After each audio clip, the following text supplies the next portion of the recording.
mes amis, j'espère que tout va bien pour vous. Aujourd'hui, je vais vous lire l'histoire de Blanche-Neige.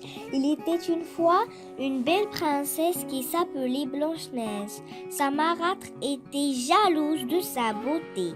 Emmène Blanche-Neige dans la forêt, ordonna-t-elle à un chasseur, et tue-la.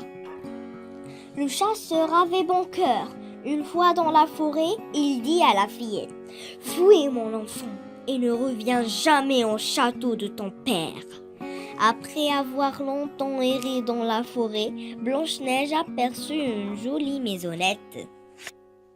Elle entra, il n'y avait personne et tout était propre et bien rangé sur la table. Il y avait 7 petits couverts et dans la chambre 7 petits lits. Elle mangea un peu, puis s'étendit en travers des lits et s'endormit. Vous voyez les amis, les lits sont petits et Blanche-Neige avait besoin de 3 lits pour dormir.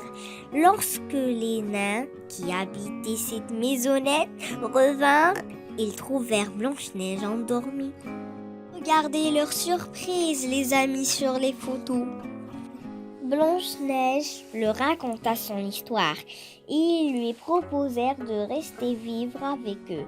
Il était heureux de pouvoir l'aider. « Merci, 1000 fois, leur dit-elle, je m'occuperai de votre maison et de vos repas. » Le lendemain matin, les nains partirent travailler dans la forêt et lui firent promettre de n'ouvrir à personne. Il part en chantant, les amis. Et vous savez qu'est-ce qu'il chante?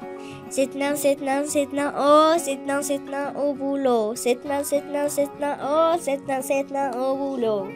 Mais le miroir magique avait appris à la marâtre que Blanche-Neige était toujours en vie. Vous savez, les amis, la belle-mère de Blanche-Neige a un miroir magique.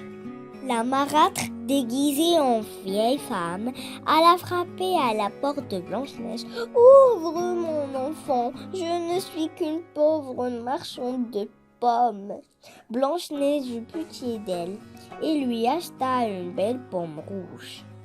Mais à peine eut-elle mordu la pomme qu'elle tomba dans un profond sommeil.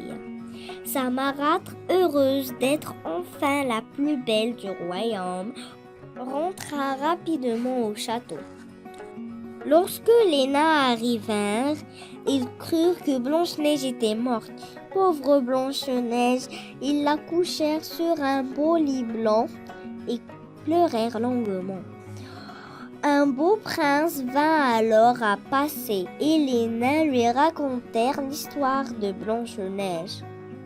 Le prince, en la voyant si belle, déposa un baiser sur sa main et Blanche-Neige ouvrit les yeux. Blanche-Neige et le prince se marièrent et ils furent à jamais heureux. C'est fini l'histoire d'aujourd'hui, les amis. Chacun a sa propre beauté. La bonté est mieux que la beauté. Bonne fête de l'Eid. Eid Mubarak Karim.